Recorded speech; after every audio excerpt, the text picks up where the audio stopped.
से टॉपिक से direct sources है, मुझे डिटेल में करके बता दो, एकदम ऐसे ही हवा में बात नहीं। यस, मैंने टॉपिक वाइज आपको बताया था। यस बेटा, हाँ बोलते रहो, मैं सुन रही हूँ।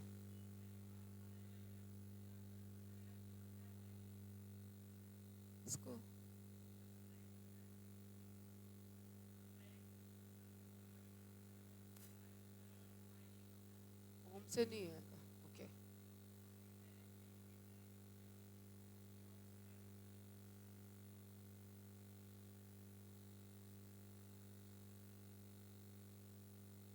अभी जब मैं पूछ रही थी तो किसी की आवाज नहीं कर रही, जो कोई बता रहा है तो पीछे से बहुत सारी आवाजें आ रही हैं।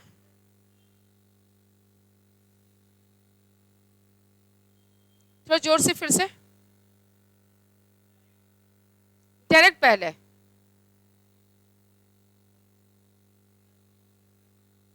अच्छा, इनडायरेक्ट में क्या होता?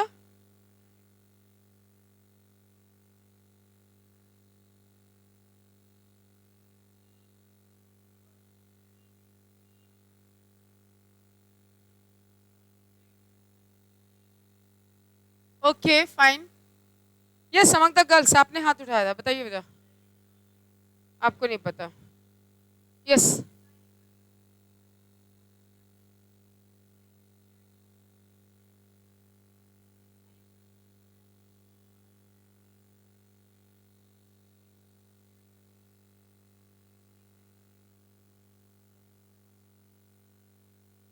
ओके, कोई मुझे डायरेक्ट सोर्स को थोड़ा सा डिटेल करके बता सकता है?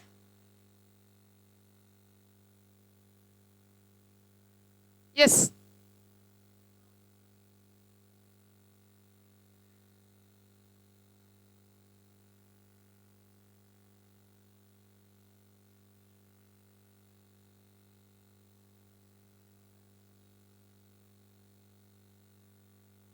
Okay fine, set down. Okay, तो अभी तक हम लोगों ने क्या पढ़ा कि interior of the earth, to know about the inner part of the earth, there are basically two different kinds of forces, that is exogenic and endogenic forces. And after that we have covered about, as he has told, that interior part we come to know from the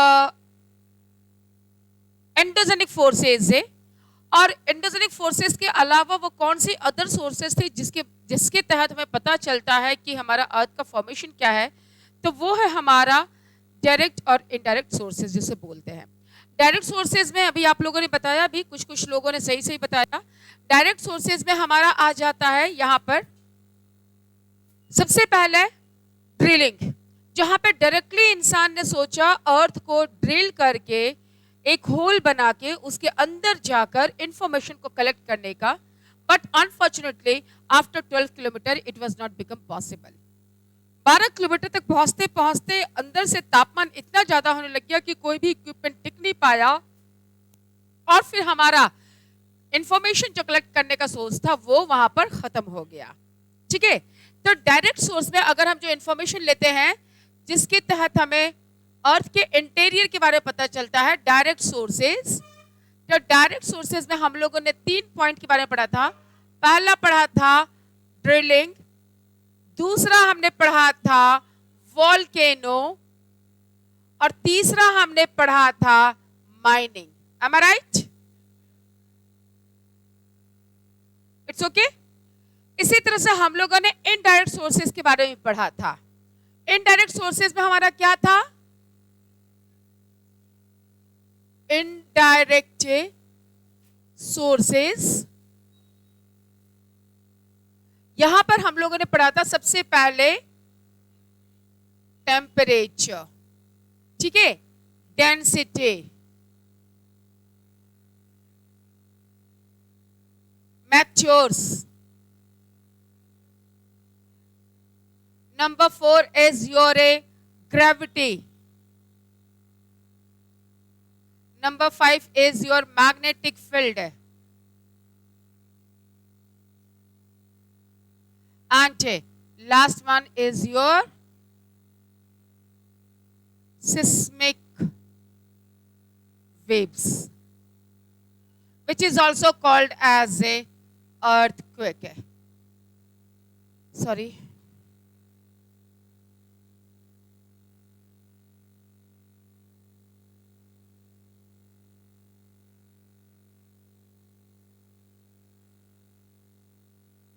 ठीक है। यहां तक हम लोगों ने पढ़ा था drilling, drilling जो हम लोगों ने आर्किटेक्ट क्वेश्चन में हम लोगों में the scientist the people who have done this all architect question, name of the place is Kola, where up to the 12 kilometre we went inside the ground while doing drilling to know about the interior feature of the earth। उसके बाद ये संभव नहीं हो पाया क्योंकि temperature बहुत ज्यादा हाई हो गई। लेकिन एक चीज वहां से पता चला कि जैसे जैसे हम अंदर जा रहे हैं टेम्परेचर बढ़ रहा है, साथ साथ डेंसिटी भी बढ़ रही है। दूसरा हमारा वोल्केनिक इरप्शन, जब वोल्केनोज इरप्ट होती हैं तो जब इरप्ट होती है तो अंदर से जो हॉट मैग्मास बाहर आती हैं in the form of lava, Ashes, gas से, डस्ट पार्टिकल से, ये सब कुछ प्रूफ करता है कि अर्थ के इनर पार्ट में जो है टेम्परेचर हाई है, इतना हाई है कि सब कुछ आपका गर्म खौलते हुए पदार्थ के रूप में है। ठीक है, तो this is our second evidence है जो कि डायरेक्टली हमें बता रहा है। तीसरा हमारा है माइनिंग, जिसमें आपका गोल्ड माइनिंग साउथ अफ्रीका का एग्जांपल दिया हुआ है। People went up to the 3 kilometre, लेकिन उसके बाद जो है उन कारीगरों के लिए, उन इंसान के लिए वो पॉसिबल नहीं हो पाया क्योंकि टेम्परेचर इतना ज्यादा था कि वो इंसान उससे नीचे। क्लियर? ये तो सारे डायरेक्ट सोर्सेज थे। इसके बाद हम लोगों ने किया था इनडायरेक्ट सोर्सेज में, ये दोनों फिर से कहीं ना कहीं इनडायरेक्टली आपका माइनिंग से रिलेटेड है। ये क्या है आपका टेम्परेचर एंड डेंसिटी। हमें कैसे पता चलता है? कोल माइनिंग और other different types of mining करते हैं, जब हम डायरेक्टली अर्थ के सतह के नीचे जाते हैं, क्रस्ट के नीचे जाते हैं, तो हमें क्या पता चलता है कि नीचे की रॉक्स जो है वो और भी ज्यादा डेंसर हैं। सिर्फ उनकी डेंसिटी ही हाई नहीं है, साथ ही साथ टेम्परेचर भी बढ़ते जाता है। और टेम्परेचर किस रफ्तार से बढ़ रहा है आपका? 30 डिग्री सेल्सियस पर किलोमीटर। इस रफ्तार से आपका टेम्परेचर बढ़ता है।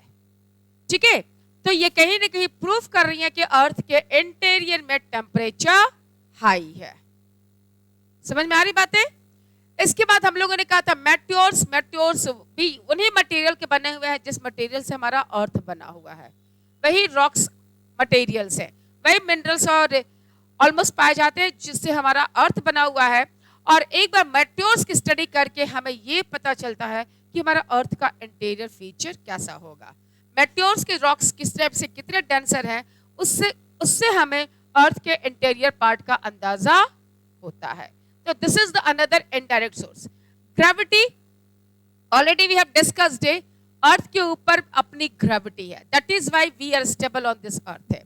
हम लोग लुढ़क नहीं, अगर आज हम लोग खड़े हैं या बैठे हैं जिस पोजीशन में, this is because of the gravity.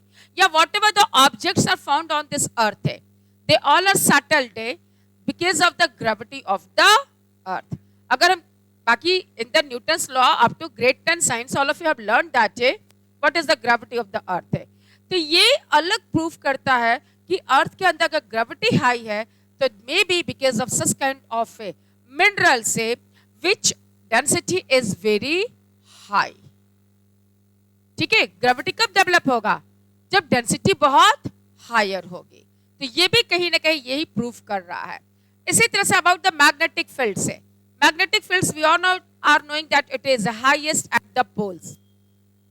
Magnetic field is high at north pole and south pole. मैंने बताया अभी तक पिछली क्लास में आपको कि क्यों ये है, क्योंकि नॉर्थ पोल और साउथ पोल में because of the geoid shape of the earth है, आपका जो है एरिया कम है एक्सिस के पास, लेकिन इक्वेटर के पास जैसे हम एक्सिस नॉर्थ पोल से इक्वेटर की तरफ बढ़ते हैं, एरिया बड़ा होता जाता है due to the bulge shape of the earth है।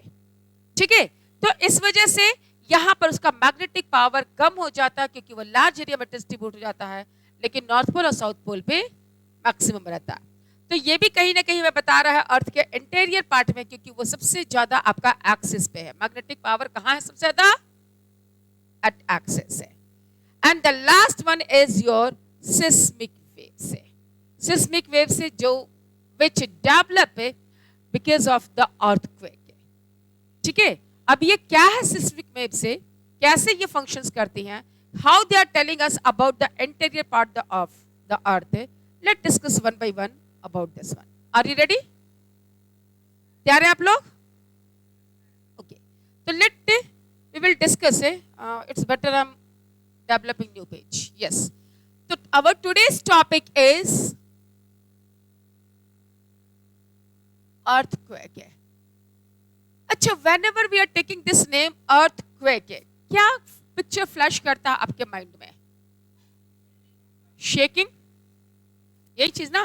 कंपन बोलिए, मूवमेंट ऑफ द अर्थ बोलिए, मींस की मूवमेंट वो मूवमेंट नहीं, रोटेशन और रेवोल्यूशन वाला मूवमेंट नहीं, ठीक है? और यस है shaking, all of you have to, और trembling we can say that, ठीक है?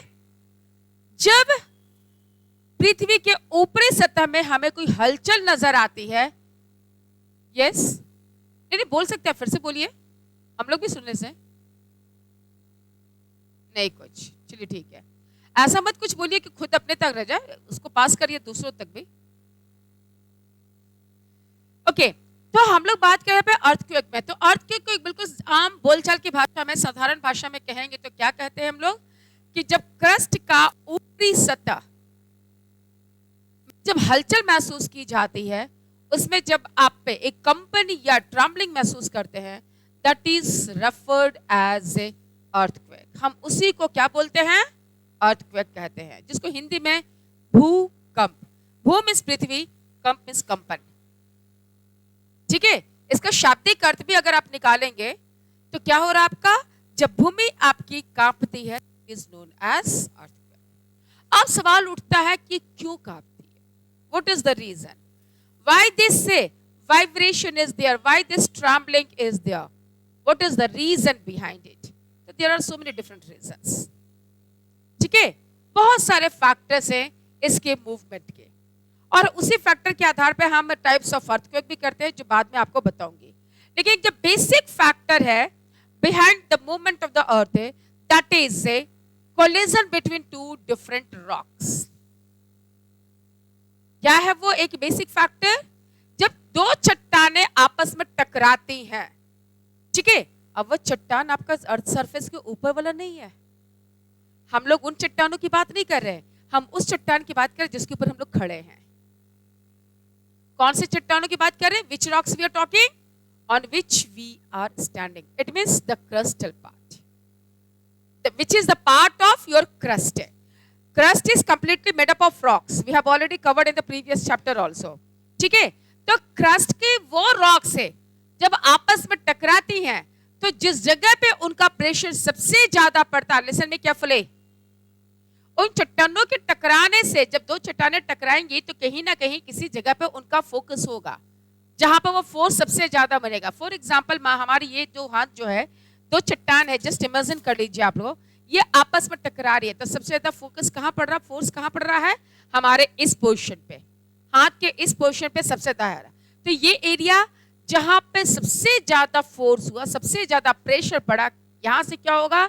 एक एनर्जी डेवलप होगी, ठीक है? एक एनर्जी डेवलप होगी। उस एनर्जी के डेवलप होने से की वजह से क्या होता है? आपका एक वाइब्रेशन अराइज होता है, और वो वाइब्रेशन जो वाइब्रेट करता है, उसकी वजह से जो है अर्थ के अंदर मूवमेंट आती है, एक वेव्स जनरेट होती हैं।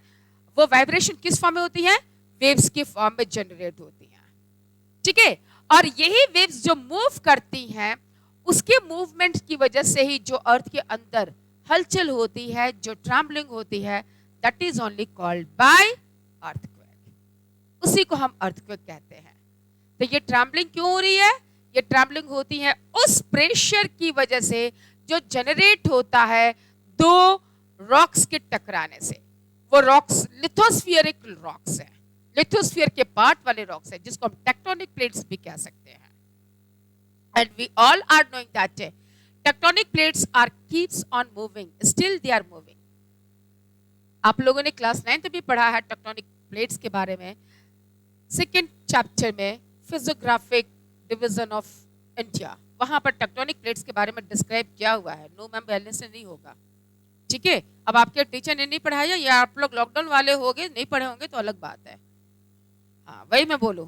चलिए, तो ओके, तो तो ये आपके टेक्टोनिक प्लेट से क्या है, बाकी डिटेल में नेक्स्ट चैप्टर में टेक्टोनिक प्लेट्स का पढ़ाऊंगी क्या है, बस अभी आप समझ लीजिए कि हमारे जो लिथोस्फीयर पार्ट है ये डिफरेंट डिफरेंट प्लेट्स के फॉर्म है, डिफरेंट चट्टानों का एक बड़ा बड़ा टुकड़े के फॉर्म में है, और ये मूव करते रहते हैं एक डायरेक्शन से दूसरे डायरेक्शन में। जब ये आपके सेम डायरेक्शन में मूव करती हैं तो इसे हम कन्वर्जेंट बाउंड्री कहते हैं। कन्वर्जेंट मूवमेंट भी कह सकते हैं, कन्वर्जेंट बाउंड्री भी कहते हैं, ठीक है। जब ये एक दूसरे के डायरेक्शन से मूव करती हैं, जब ये एक दूसरे से अपार्ट डायरेक्शन में मूव करती हैं तब इसे हम बोलते हैं डाइवर्जेंट। डाइवर्जेंट। और कभी कभी ये एक दूसरे के पैरेलल मूव करते हैं, एक दूसरे को रब करते हुए मूव करते हैं, but in the opposite direction, ठीक है, इन अपोजिट डायरेक्शन। एक अगर नॉर्थ जा रहा है तो दूसरा हमारा साउथ की तरफ, या कभी कभी एक प्लेट स्थिर रहता है, दूसरा प्लेट ही मूव कर रहा होता है, कभी ऊपर कभी इसके नीचे, टुवर्ड्स द नॉर्थ और towards the south. This is called as a transform movement. It's okay, this is the tectonic plates movement. इस तरह से मूव करते हैं। अर्थक्वेक आपका हर कंडीशन में डेवलप होता है। अर्थक्वेक की कंडीशन आपकी हर कंडीशन होती है। ये दोनों चट्टानें जब अपनी टकराएंगी, जब ये दो प्लेट्स टकराएंगी तो यहाँ पर आपका फोकस बनेगा, जिसकी वजह से जो है वेव जनरेट होगी। ये वेव्स हमेशा सर्कुलर वे में मूव करती हैं, और इस तरह से आपका इसकी वेव्स मूव करते करते अर्थ के इंटीरियर पार्ट्स तक जाएंगी वो। It is clear? वो प्लेस जहां पे दो चट्टानें टकरा रही है इन the inner part of the earth, this place is known by focus. क्या कहते हैं इसे हम? फोकस कहते हैं, या हाइपोसेंटर भी इसे कहते हैं, या इसे क्या बोलते हैं? हाइपोसेंटर। लेकिन इसी फोकस के, ये अर्थ के अंदर है, just above the earth surface, earth के क्रस्ट पे, इसी सेंटर के ऊपर वर्टिकली जो ऊपर आएगा अर्थ सरफेस पे, उस प्लेस को हम बोलते हैं एपिसेंटर। उसे क्या बोलते हैं हम? एपिसेंटर। जब अर्थ के अंदर में जहां पे जो चट्टानें टकरा रही है, जैसे मैंने अपने हाथ के एग्जांपल से बताया कि जब ये दोनों हाथ टकरा रही है इस प्लेस पे जहां पर प्रेशर सबसे ज्यादा पड़ा, जहां से एनर्जी रिलीज हुई, उस प्लेस को हम बोलते हैं फोकस। क्या बोलते हैं हम? फोकस। माना कि हमारा इस तरह से हुआ, ये फोकस हो गया, इसके जस्ट ऊपर द सरफेस पे, मान ले कि ये हमारा सरफेस एरिया है, इसकी जस्ट वर्टिकली जो ऊपर पॉइंट बनेगा क्रस्ट के ऊपर, अर्थ सरफेस के ऊपर, उस पॉइंट को हम बोलेंगे epicentre. Focus is also called by hypocentre. Clear हुआ? क्लियर हुई ये बातें? कोई डाउट यहां तक? बाकी आपको मैंने बताया सबसे ज्यादा अर्थक्वेक जो आती हैं वो इस मूवमेंट की वजह से आती हैं। सबसे ज्यादा अर्थक्वेक आपकी इस मूवमेंट से, इस मूवमेंट पे आपका डाइवर्जेंट कन्वर्जेंट मूवमेंट में भी आपकी आती हैं, लेकिन कम। डाइवर्जेंट मूवमेंट में यहां से डाइवर्जन हो रहा है, यहां पर रिफ्ट वैली बन रही है, लेकिन ये इधर जब मूव कर रहा है इधर, तो ये दूसरे प्लेट से टकराएगा और यहां पर आपका डेवलप होगा अर्थक्वेक का प्लेस। लेकिन जो सबसे ज्यादा अर्थक्वेक जिस पोजीशन पे डेवलप होती हैं, जो अर्थक्वेक प्रोन एरियाज हैं हमारे दुनिया के दूसरे देशों में, वो मूवमेंट होती हैं आपकी इस ट्रांसफॉर्म से, जब प्लेट्स एक दूसरे के पैरेलल मूव करते हैं, एक दूसरे को रब करते हुए मूव करती हैं। और कभी कभी रब करते करते जो आपकी सॉफ्ट प्लेट है वो कभी कभी हार्ड प्लेट के ऊपर कोलाइड भी कर जाती है, जिसकी वजह से कोई एक प्लेस पे उसका सबसे ज्यादा फोर्स पड़ता है, सबसे ज्यादा प्रेशर होता है। इसके 3 कंडीशन डेवलप होते हैं। एक कंडीशन होता है कि मान ले कि ये एक प्लेट है, ये एक प्लेट है, ये प्लेट नॉर्थ की तरफ मूव कर रहा है, तो मूव करते करते मान ले ये प्लेट है यहाँ से टकराया और यहाँ पे आके इस प्लेट को ज्यादा जोर से इसने प्रेशर मत दिया, धक्का दिया, जिसकी वजह से फोकस यहाँ डेवलप हुआ। दूसरा कंडीशन हुआ कि ये प्लेट आपका ऊपर ना जाके नीचे की तरफ आया, जिसकी वजह से मान लीजिए कि इस जगह पे आपका फोकस डेवलप हुआ। और कभी कभी क्या होता है कि ये एक प्लेट के ऊपर मूव कर रहा है, करते करते इस प्लेट के ऊपर कोलाइड हुआ। जब कोलाइड होगा तो क्या होगा, इस जगह पर जब उसके ऊपर वो प्लेट पे रगड़ के चढ़ते चढ़ते जो सॉफ्ट प्लेट है उसके ऊपर आ जाएगा, जिस वजह से भी आपका जो है फोर्स डेवलप होगा और इस वजह से आपका अर्थक्वेक डेवलप होगा।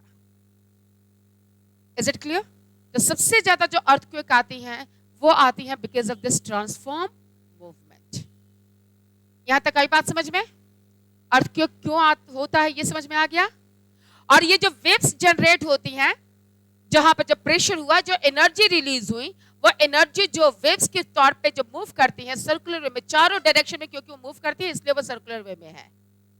क्योंकि ऐसा नहीं कि किसी एक पर्टिकुलर डायरेक्शन में मूव करती है वो एनर्जी जिस जगह पे फोकस से अपने चारों डायरेक्शन में इक्वली मूव करती है।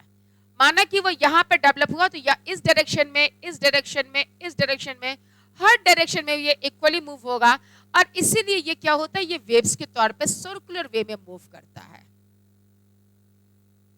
ठीक है?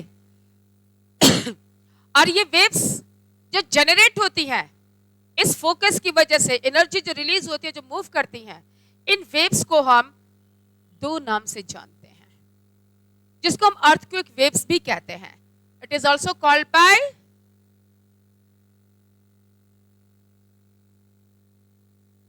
अर्थक्वेक के वेव से। और ये अर्थक्वेक वेव से दो तरह की होती है आपकी, एक कहलाती हैं आपकी बॉडी वेव्स और दूसरी कहलाती हैं आपकी सरफेस वेव्स। ठीक है? क्या कहलाई वो? एक आपकी कहलाती है बॉडी वेव से और दूसरी आपकी कहलाती है सरफेस वेव से। और बॉडी वेव्स क्या है भाई? Body waves are those waves which are found in the inner part of the earth, which is found below the crust. The waves which generate due to the energy produced because of the colliding of two different rocks inside the crust is known as body waves. वो दो चट्टानों के टकराने से जो energy release हुआ, उस energy के रिलीज होने से जो वो वेव्स की तौर पे मूव करती हैं और जो अर्थ के इंटीरियर पार्ट में क्रस्ट के नीचे मूव करती हैं, उसी को हम बॉडी वेव्स कहते हैं। और जब वही एनर्जी क्रस्ट के ऊपर आ जाती है तो उसे हम सरफेस वेव्स कहते हैं। क्या कहते हैं हम उसे? सरफेस वेव्स कहते हैं। जैसे ही आपकी ये बॉडी वेव्स जहां खत्म होती है, वहीं से आपका सरफेस वेव्स पैदा होती हैं। बॉडी वेव्स आपकी क्रस्ट के नीचे हैं, सरफेस वेव्स आपकी क्रस्ट के ऊपर हैं। दोनों वेव्स एक साथ नहीं चलती हैं। जब आपकी बॉडी वेव्स जहां खत्म हुई, वहीं से सरफेस वेव्स से आपकी पैदा हुई। अंडरस्टूड? तो बॉडी वेव्स क्या है? वो वेव्स से जो क्रस्ट के नीचे पैदा होती हैं, उसके नीचे मूव करती हैं, और जो क्रस्ट के ऊपर मूव करती हैं उसे हम सरफेस वेव्स कहते हैं। बिल्कुल साधारण सा आसान भाषा में, बॉडी वेव्स जो क्रस्ट के नीचे है, सरफेस वेव्स जो क्रस्ट के ऊपर है। समझना आसान हो गया?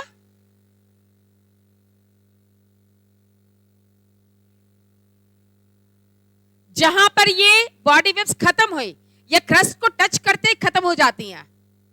बॉडी वेव्स क्रस्ट को टच करते ही वो खत्म हो जाती हैं, और वो खत्म होती हैं और दूसरी क्रस्ट के ऊपर, क्योंकि उनका टच, उनका इंपैक्ट इतना हार्ड होता है कि सरफेस के ऊपर दूसरी वेव्स पैदा होता आती हैं, जैसे हम सरफेस वेव्स कहते हैं। हम लोगों को सरफेस वेव्स फील होता है, हम लोग बॉडी वेव्स को फील नहीं कर सकते। हम लोग बॉडी वेव्स को फील नहीं कर सकते, हम लोग सिर्फ फील करते हैं सरफेस वेव्स को।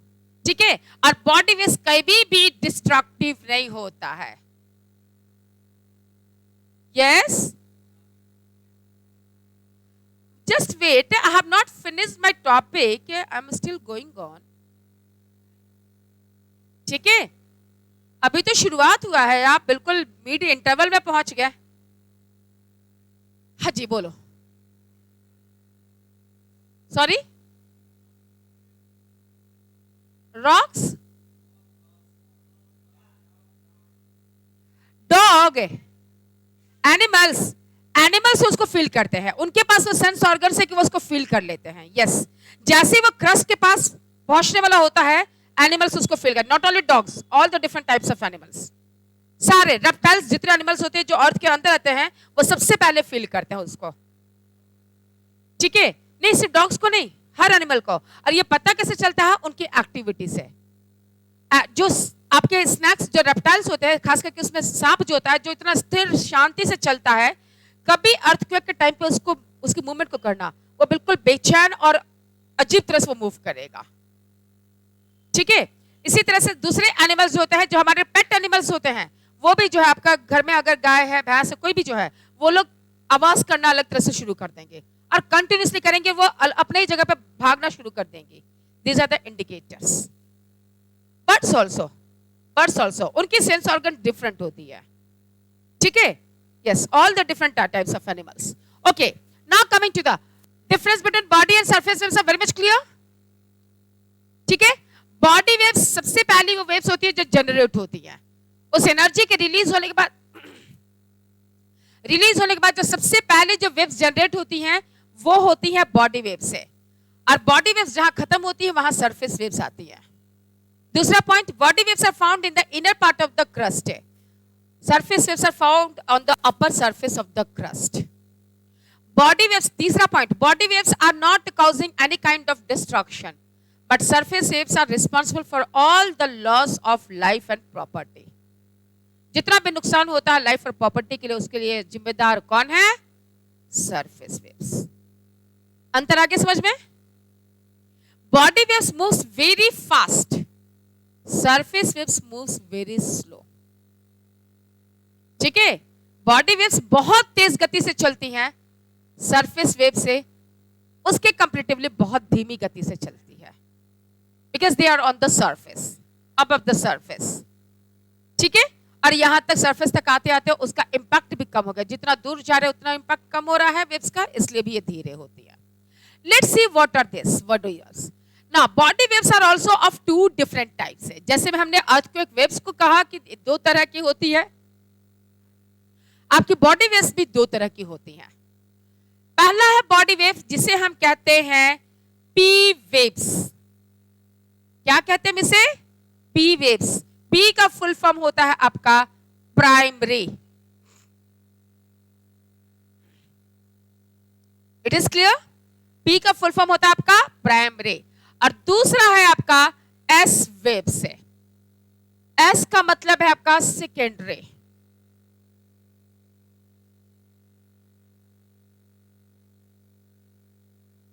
ठीक है। अब दोनों में अंतर क्या है, क्या डिफरेंस है, जरा उसको देख लेते हैं हम लोग। What's the difference between this P waves and S waves है, दोनों में क्या अंतर है? ठीक है। तो पी वेव्स जो है, पी वेव्स क्या आपकी वो वेव्स है जो सबसे पहले जनरेट होती हैं। जैसे एनर्जी रिलीज हुई उस वही एनर्जी जो भी आपके अंदर से रिलीज हुआ,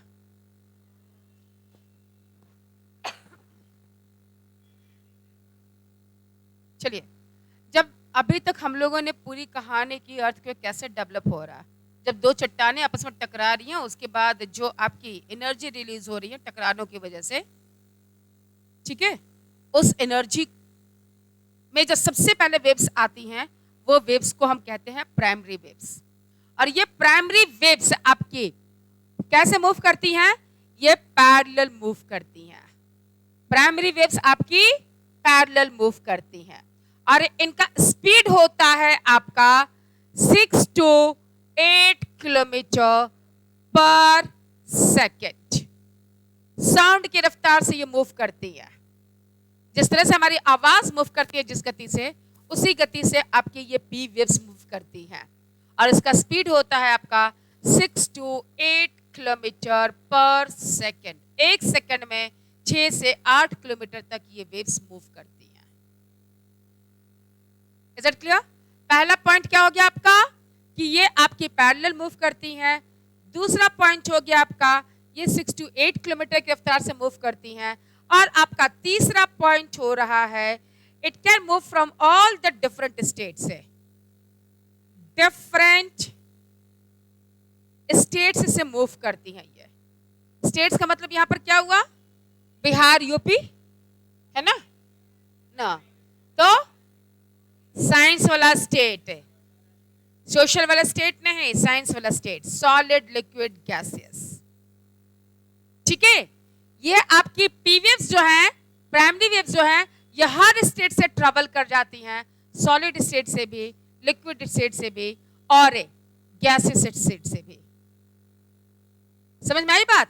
ये हर स्टेट से आपकी मूव करती हैं, और जितना ज्यादा डेंसर मटेरियल उतना फास्ट इसका स्पीड। और डेंसर मटेरियल किसका होगा? रॉक्स का, सॉलिड स्टेट का। उसी की डेंसिटी सबसे ज्यादा होगी ना। तो जितना ज्यादा हाई डेंसिटी उतना फास्ट इन प्राइमरी वेव्स का स्पीड है।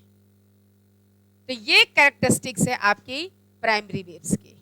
सबसे पहले जनरेट होने वाली वेव्स कौन सी हैं? वो प्राइमरी वेव्स। दूसरा पॉइंट, प्राइमरी वेव्स कैसे मूव करती हैं? पैरेलल मूव करती हैं।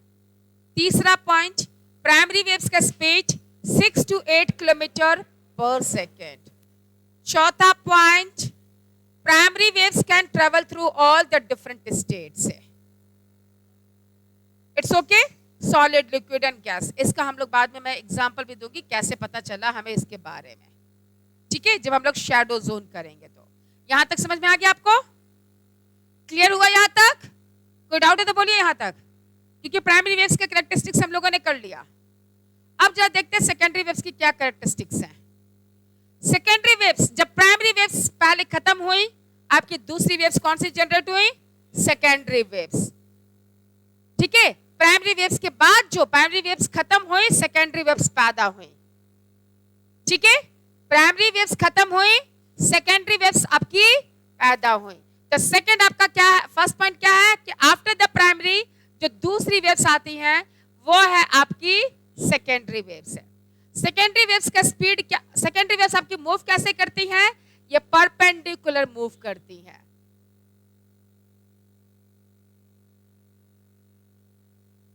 ऊपर नीचे, ठीक है।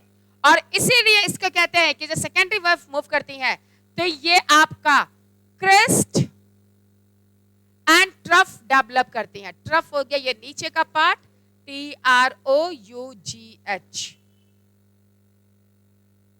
ठीक है।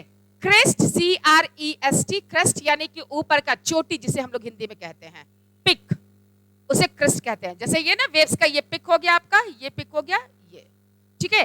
और ट्रफ जो बिल्कुल इसका लोवेस्ट हो गया, जो खाई, ये एरिया, ये आपका ट्रफ। क्यों? क्योंकि ये परपेंडिकुलर मूव कर रही हैं, इसलिए इसका एक टॉप भी बनता है, एक इसका बॉटम भी बनता है।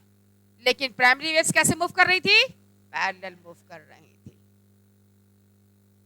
समझ में आई बात? क्लियर हुआ यहां तक?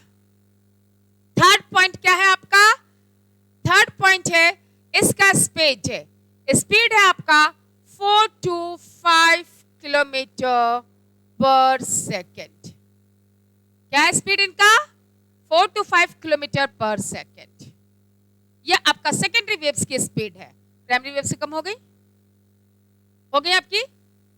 तीसरा जो नेक्स्ट आपका है, तीसरा कहिए या चौथा कह लीजिए, जो नेक्स्ट आपका है, it can travel only through the solid states.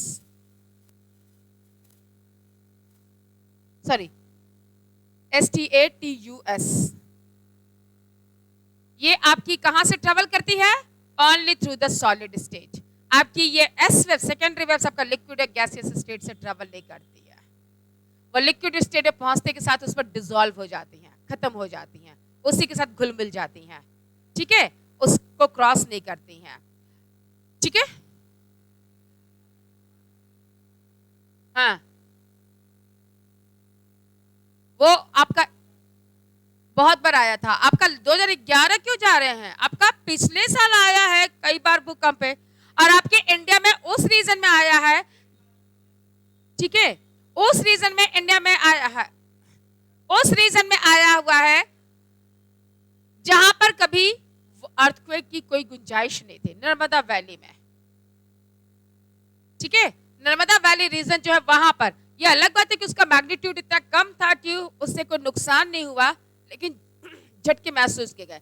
Highest आपका 3.2 तक गया था मैग्नीट्यूड। अब ये क्या होता है मैं बाद में बताऊंगी, आगे हम लोग बढ़ेंगे तो हम लोग समझ में आ जाएगा, ठीक है। हाँ, वो आपको समझ में आ जाएगा वो क्यों हो रहा था। जब हम लोग टाइप्स पढ़ेंगे ना तब आपको समझ में आ जाएगा। ये क्लियर हुआ गया आपको? P waves and S waves. Is it clear? But the both are what? Both are what? Both are. देखो इसको भी अर्थक्वेक होने लग गया. Both are your body waves है. दोनों क्या है आपकी? चलो भैया तुम इधर ही आ जाओ. Yes, both are your body waves है. ठीक है? छोड़ दो, रहने दो. नहीं जरूरत है. समझ में आ रहा है ना? खत्म हो गया.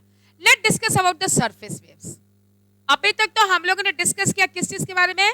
अबाउट द बॉडी वेव्स है. अब हम लोग जरा सा डिस्कस करते हैं सरफेस वेव्स क्या है. जिस तरह से आपका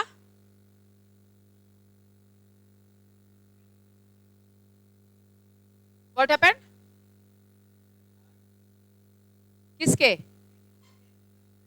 अरे वाह क्या बात है, प्रकार बढ़ा आपको लोगों को. चलिए बॉडी वेव्स आप लोगों ने कर लिया. Let discuss about the surface waves. Surface wave की भी जो है दो तरह है. जिस तरह से आपके बॉडी वेव्स टू टाइप्स की थी, सरफेस वेव्स भी आपकी दो तरह की है. अच्छा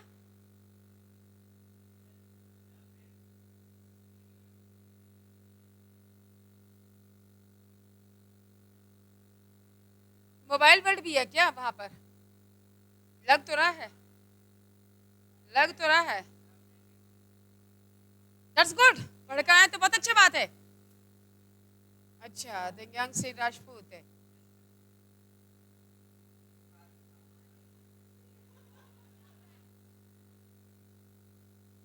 तो फिर आप लोग इसको क्यों ज्वाइन करते हो? उसी से पढ़ो.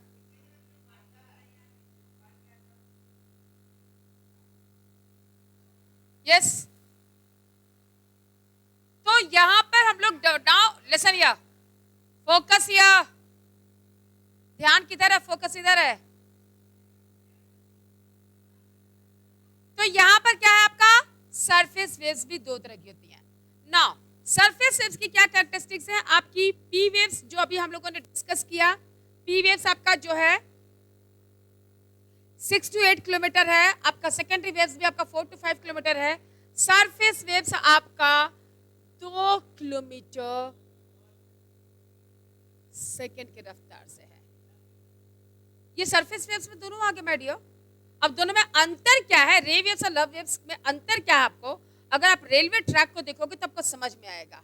एक जिगजैग होके चलती है, एक अप्स एंड डाउन होके चलती है. ठीक है? जो आपकी लव वेव्स हैं ये ज्यादा डिस्ट्रक्टिव होती है. ये आपकी जिगजैग होके चलती है. ये जो आपका वैसे नाम के मुताबिक है आपका, क्योंकि इसको जो ढूंढने वाले थे, इस वेव्स को जो ढूंढने वाले थे, उस साइंटिस्ट का सरनेम था लव. उनके नाम के आधार पे इसका नाम पड़ा. बाद में आप लोगों ने लव को कुछ और ही बना दिया ना. देखो मतलब यस तिलैया. नहीं मैंने कुछ बोला क्या? Concentrate here. अच्छा तिलैया तो हम ही हैं. यस चलो तो यहाँ पे ध्यान ये देना कि दोनों में अंतर क्या है. दोनों सरफेस वेव्स हैं. इसके बारे में बहुत डिटेल डिस्क्रिप्शन आपको कहीं नहीं मिलेगा. सिर्फ समझना क्या है आपको, दोनों सरफेस वेव्स हैं, लेकिन फिर भी हम लोग दो भाग में क्यों बांटे इसको? दो भाग में हमने इसलिए बांटा इनके मूवमेंट के आधार पर. किसके आधार पे? इनके मूवमेंट के आधार पर. एक आपकी जो है रे वेव्स जो है वो आपकी जो है, अगर आप रेलवे ट्रैक को देखोगे तो एक आपका अप्स डाउन ऐसे करके मूव कर रहा, लेकिन ये कैसे करती हैं? ये बिल्कुल इस तरह से आपकी होती है, जिगजैग वे में आपके मूव करते हैं ये वेव्स से. ठीक है? वैसे भी इतना आसानी से तो ये होता नहीं है. जब तक रात बाधाएं नहीं हो तो वही बाधा यहाँ भी हो गया. सीधा कैसे चलेगा? उसको तो टेढ़ा होना है. टेढ़ा हो गया. Yes ma'am, they are also saying yes ma'am. अच्छा है सरफेस वेव्स. अच्छा एक और चीज ध्यान देने जो है यहाँ पर, आपकी बॉडी वेव्स, जब हम पी वेव्स और एस वेव्स की बात कर रहे हैं तो यहाँ पर एक और चीज का ध्यान रखना है आपको कि आपकी पी वेव्स और एस वेव्स से आप लोगों ने साइंस में दो टर्म पढ़ा था, रिफ्लेक्शन एंड रिफ्रैक्शन. पढ़े आप? रिफ्लेक्शन क्या होता है? सामने से जो रिवर्स बैक हो गया। आप मिरर में जो देखते हैं अपने आप को, क्या है? रिफ्लेक्शन या रिफ्रैक्शन? रिफ्लेक्शन है वो, ठीक है। लेकिन अगर आप यहां पर एक के कोई लाइट के जो आपका रिफ्लेक्ट, मान लीजिए सपोज आपने टॉर्च की रोशनी मिरर के ऊपर डाला, अब बीच में आपने एक तख्ता लगा दी, कॉपी रख दी है, तो उसका लाइट ऐसा नहीं कि रुक जाएगा, वो कहीं ना कहीं से पास होगा, बाउंस बैक करेगा, तिरछा होके करेगा, जो बॉन्ड होके करता है, ठीक है। That is your refraction. आपका पी वेव्स और एस वेव से वैसे ही मूव करती है। आपकी पी वेव से एस वेव्स तो आपकी नहीं होती हैं, वो पी वेव्स आपकी, एस वेव्स तो आपकी जो है, पी वेव्स आपकी बॉन्ड होके रिफ्लेक्शन होता है उसका, ठीक है, सॉरी रिफ्रैक्शन होता है, नॉट रिफ्लेक्शन, पी वेव से। क्यों? क्योंकि वो लिक्विड स्टेट से भी क्रॉस कर लेती हैं, लिक्विड स्टेट के बाद वो कोर तक पहुंचती हैं, और कोर से फिर वो रिफ्रैक्ट होती हैं। Is it clear? कोर से फिर वो वापस रिफ्रैक्ट होती हैं, लेकिन एस वेव से कोर तक नहीं पहुंचती हैं। कोर के आउटर लेयर जो कि लिक्विड फॉर्म में है, उसको वो क्रॉस नहीं कर सकती हैं, इसलिए वो वहीं से रिफ्लेक्ट हो जाती हैं, वो फिर बेंड नहीं करती हैं, वो स्ट्रेट आपकी आ जाती हैं।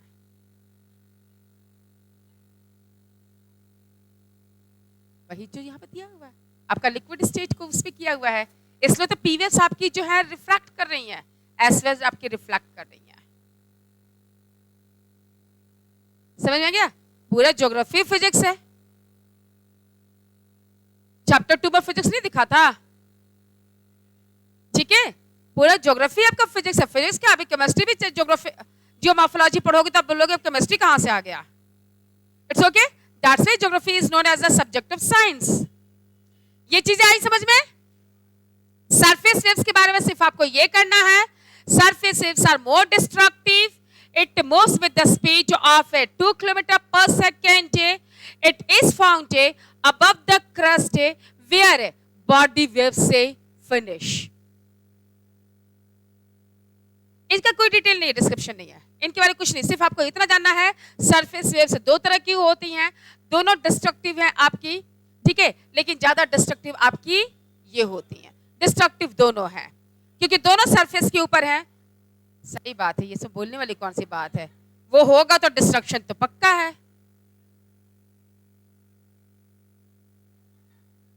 इट्स ओके ना? चलिए, एवरीथिंग इज फाइन, कोई डाउट है तो बोलिए। चलिए, अब आपके बुक में एक टॉपिक है,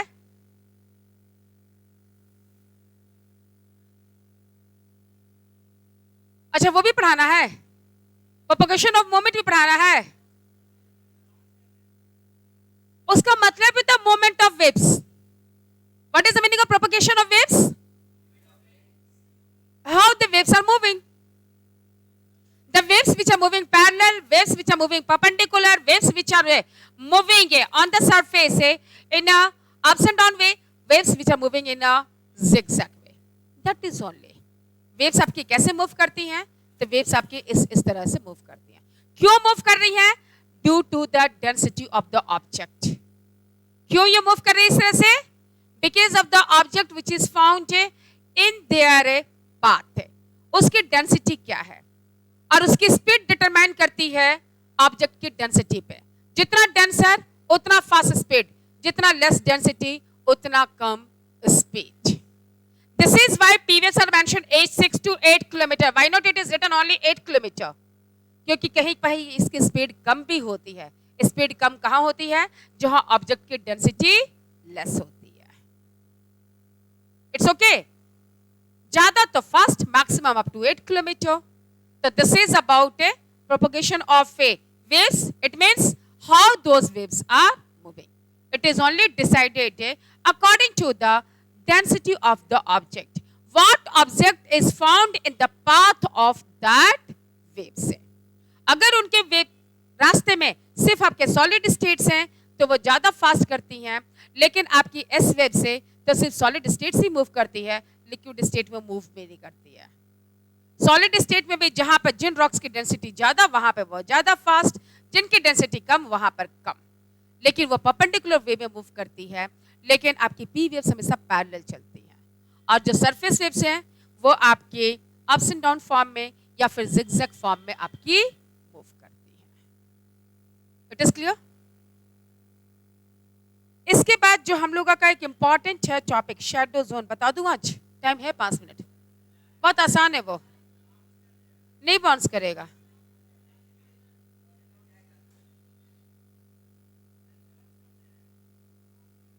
किस बात का नोट्स? किस बात का नोट्स माय डियर? हाँ, I heard, no need to repeat, वो मिल जाएगा उसको, टेंशन न ले। चलिए, नोट्स मुझे देना पड़ेगा, आप लोग बना नहीं सकते हो? चलिए 1 मिनट, इस चैप्टर का नोट्स कैसे बनाएंगे मैं बता रही हूं आपको। बना के रखे तो बहुत अच्छी बात है। जिन लोगों ने नहीं बनाया, आप सिर्फ ये नोट डाउन करिएगा वो कौन सी फोर्सेस है जिससे हमें अर्थ के इंटीरियर के बारे में पता चलता है।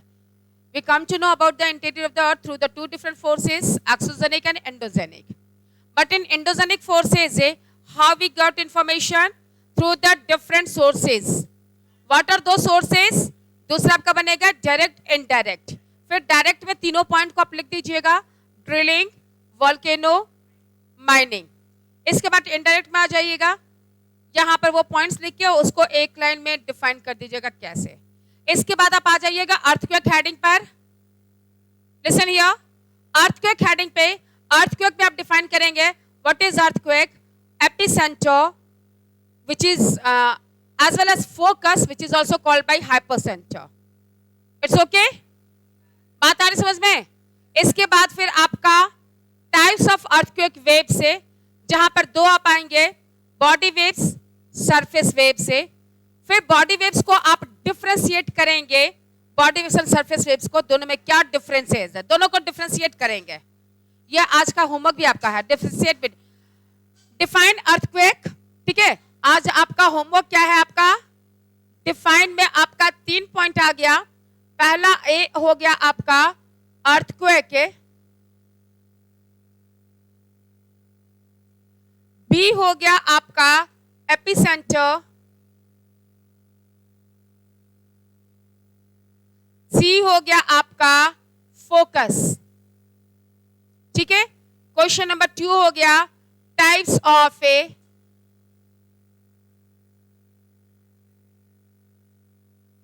अर्थक्वेक के वेव से। ठीक है, जिसमें आप डिफरेंशिएट करेंगे। कैसे इसको लिखेंगे? इसको डिफरेंस बताते हुए, किसमें किसमें? Body waves and surface waves में। मिनिमम 5 पॉइंट बॉडी वेव्स और सरफेस वेव्स का, 5-5 पॉइंट लिखेंगे। 5 पॉइंट बॉडी वेव्स का, 5 पॉइंट सरफेस वेव्स का। इसके बाद आप बॉडी वेव्स को फिर से बाइफरकेट करेंगे, पी वेव्स और एस वेव्स। डिफरेंस लिखेंगे, डिफरेंस पैराग्राफ में नहीं होना चाहिए, कॉलम में होना चाहिए। डिफरेंस कॉलम में होना चाहिए, P waves and S waves से। यहां तक आपकी कॉपी में होना चाहिए। इट्स ओके, समझ में आ गई बात? डिफरेंसेस किसमें किसमें आपका डिफरेंसेस? सबसे पहले बॉडी वेव से एंड सरफेस वेव्स में। इसके बाद फिर आपका ये ए हो गया और बी हो गया आपका P waves and S waves. ये होमवर्क है आपका। इसी को आप क्वेश्चन फॉर्म में लिखिए, नोट्स फॉर्म में लिखिए, it's up to you. Question form में भी लिखेंगे तो बात वही होगी। It's okay. In next class shadow zone and types of earthquake and the consequences of earthquake, ये आपका नेक्स्ट क्लास में। आज के लिए इतना है। आई होप समझ में आ गया होगा सब कुछ।